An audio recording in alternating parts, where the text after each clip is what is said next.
കോഴിക്കോട് ഓടിക്കൊണ്ടിരുന്ന കാറിന് തീപിടിച്ച് 7 മാസം ഗർഭിണിയായ യുവതി മരിച്ച സംഭവത്തിൽ അപകട കാരണം കണ്ടെത്താനാകാതെ അധികൃതർ. ഷോർട്ട് സർക്യൂട്ട് അല്ല എന്ന് മോട്ടോർ വാഹന വകുപ്പ് പരിശോധനയിൽ വ്യക്തമാക്കി. ഇന്ധന ടാങ്കിന് ചോർച്ച ഇല്ല എന്നും കണ്ടെത്തൽ. കാറിന്റെ പിറകിൽ നിന്നാണ് തീ പടർന്നത്. കാരണം കണ്ടെത്താൻ പരിശോധന തുടരും. ഫോറൻസിക് സംഘത്തിന്റെ പരിശോധനയാണ് തുടരുക.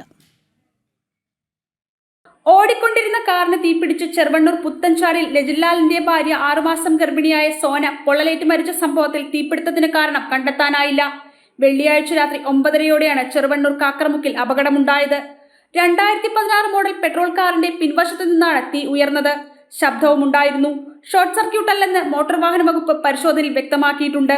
വയറിംഗിന് തകരാർ കണ്ടെത്താനായില്ല. ഇന്ധന ടാങ്കിന് ചോർച്ച ഇല്ലെന്നുമാണ് കണ്ടെത്തൽ. മുൻവശത്തേക്ക് തീ കാര്യമായി പടർന്നിട്ടില്ല. പെട്രോൾ ടാങ്കുമായി ബന്ധപ്പെട്ട ലീക്കോ മറ്റു പ്രശ്നങ്ങളോ ആയിരിക്കാം അപകട കാരണമെന്നാണ് മോട്ടോർ വാഹന വകുപ്പിന്റെ പ്രാഥമിക നിഗമനമെങ്കിലും ഇക്കാര്യത്തിൽ വിശദമായ പരിശോധന വേണമെന്നാണ് അധികൃതർ വ്യക്തമാക്കുന്നത്. കത്തിയ കാറിൽ നിന്നും ശേഖരിച്ച സാമ്പിൾ ഉൾപ്പെടെയുള്ളവ കേന്ദ്രീകരിച്ച് ഫോറൻസിക് വിഭാഗം നടത്തുന്ന ശാസ്ത്രീയ പരിശോധനാ ഫലം പുറത്തു വന്നാൽ മാത്രമേ അപകടത്തിന്റെ യഥാർത്ഥ കാരണം വ്യക്തമാകുകയുള്ളൂ. കാർ ഓടിച്ചിരുന്ന ഭർത്താവ് രജിൻലാൽ ഗുരുതരമായി പൊള്ളലേറ്റ് കോഴിക്കോട് മെഡിക്കൽ കോളേജ് ആശുപത്രിയിൽ ചികിത്സയിൽ തുടരുകയാണ്. ജനം, കോഴിക്കോട്.